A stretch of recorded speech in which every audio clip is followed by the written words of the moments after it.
Mas para colocar mais um assunto que é do interesse de todo mundo aqui. Tem um levantamento que foi feito por uma consultoria que estima um custo fiscal de 8 bilhões de reais por ano para o governo federal com esse corte de impostos para baratear os carros que custam até 120 mil reais. Um levantamento da Bright Consulting. Então, o governo federal está se apoiando hoje no projeto de arcabouço fiscal em arrecadação. E isso foi um dos principais temas tratados pelas autoridades. Mas vem também com propostas para incentivar o consumo. Propostas estas que devem ser apresentadas daqui a 15 dias. E como que ele vai lidar com esse problema justamente de arrecadação, Gustavo Segré? Você consegue apresentar alguma solução para isso? Sim, claro, consigo. Qual? Mas primeiro me preocupa que esse número foi feito por uma consultoria particular, não foi o governo. Ontem falamos disso. Sim. Qual é o impacto de diminuir os impostos? Primeiro, estou 100% de acordo com diminuição de impostos. Só que quando o governo diminui impostos, tem duas opções. Uma, busca de que maneira vai cobrir essa perda de arrecadação ou justifica com uma queda da despesa pública, Sim. o que não teremos. Então, essa é a dúvida. E, por outro lado, hoje de manhã perguntei para algumas pessoas do vínculo, de pessoas que trabalham, o que você faria se tem a certeza de que vai ter uma menor quantidade de tributos num carro, vai diminuir o valor do carro, você compraria hoje ou esperaria? 100% valor, esperaria. Ou seja, então, o governo deveria ter apresentado a proposta e já falar, começa amanhã. Claro, porque senão pode ser um tiro nas costas. Por que será então que houve uma pressão para se apresentar antes da proposta de fato estar pronta, Fábio Piperno? Porque a maior parte desses carros ainda não é produzida aqui no Brasil. Não existe esse carro de entrada, né? O carro de 100, enfim, de 120 mil, sim. Mas isso é uma pequena fração. Esse levantamento ele é importante, mas ele tem que responder uma segunda questão. Sim.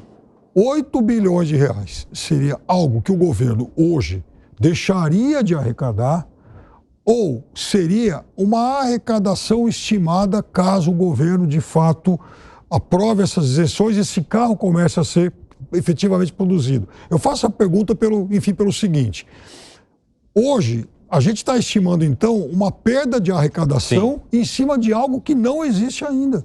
Não existe o carro. Mas com as estimativas e de porcentagens que foram trazidas pelo governo, entre 1,5% e 10,7%, 10,9%, e a partir da quantidade de veículos e do tipo da média de veículos hoje que circula no Brasil. Então, veja, a maior parte dos veículos, quase todos os veículos que circulam aqui no país hoje, não teriam nenhum impacto tributário. Isso aí seria dos veículos de 120 mil para baixo. Parte disso nem é produzido ainda. Sim. Segunda coisa, há uma questão também de alguma isenção tributária para quem atender um determinado percentual de componentes nacionais, o que em tese estimularia, por exemplo, o setor de autopeças. E a terceira questão é, outra parte dos impostos, dessa isenção, desse benefício tributário, seria para aqueles carros que atenderiam questões ambientais. Segundo a Receita Federal, o governo federal arrecadou quase 10 bilhões de reais com impostos sobre automóveis, né? PIS, COFINS e também o IPI, Alan Gani. Agora, eu queria que você traduzisse para quem nos acompanha, porque a gente está falando sobre um incentivo. Então, pessoas que vão ter acesso a automóveis por um preço menor. Mas aí, quando a gente fala em impacto na arrecadação, independentemente do valor da consultoria se comprovar ou não, algum impacto há de haver, porque a gente está falando de corte de impostos. De que forma que isso retorna para essa mesma população que se vê com uma possibilidade maior de acessar um veículo? Exatamente, a população ela acaba pagando do mesmo jeito. Eu costumo sempre dizer que sem responsabilidade fiscal não há responsabilidade social.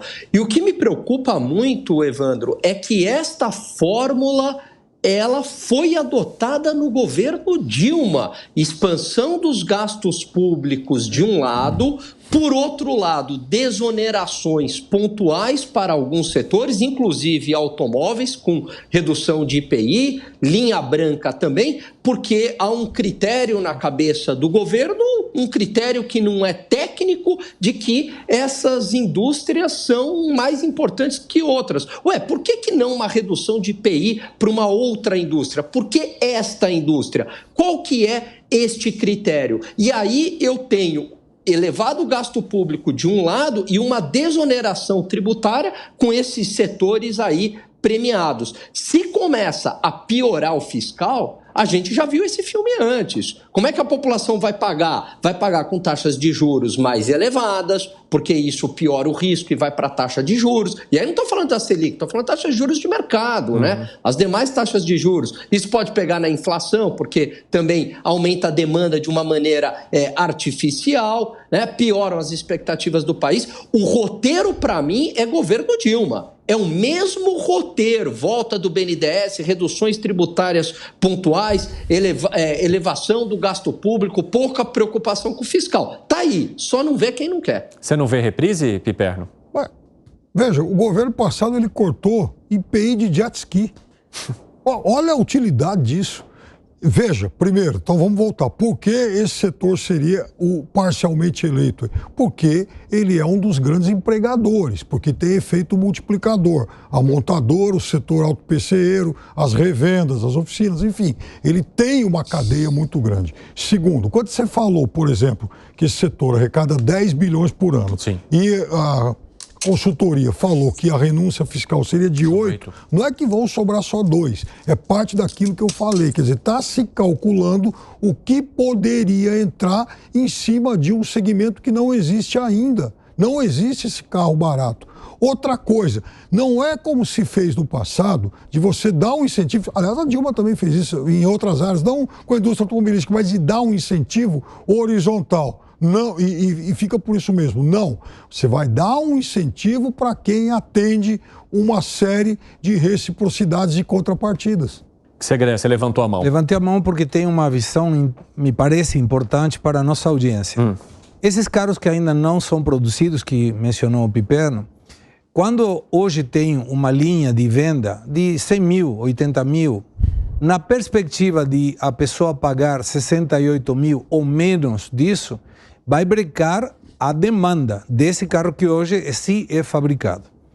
Quando você tira uma diminuição do preço de venda do carro 0 km, automaticamente tirou o valor do seminovo. Porque senão custaria mais um seminovo que o carro novo. Então isso vai diminuir a venda nos seminovos. E aí vem outra questão que tem a ver com a OMC.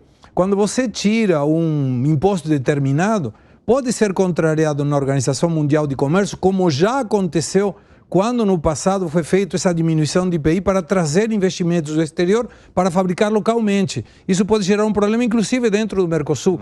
Então, a sensação é, o governo precisa de boas notícias, então vamos soltar, vamos diminuir os impostos.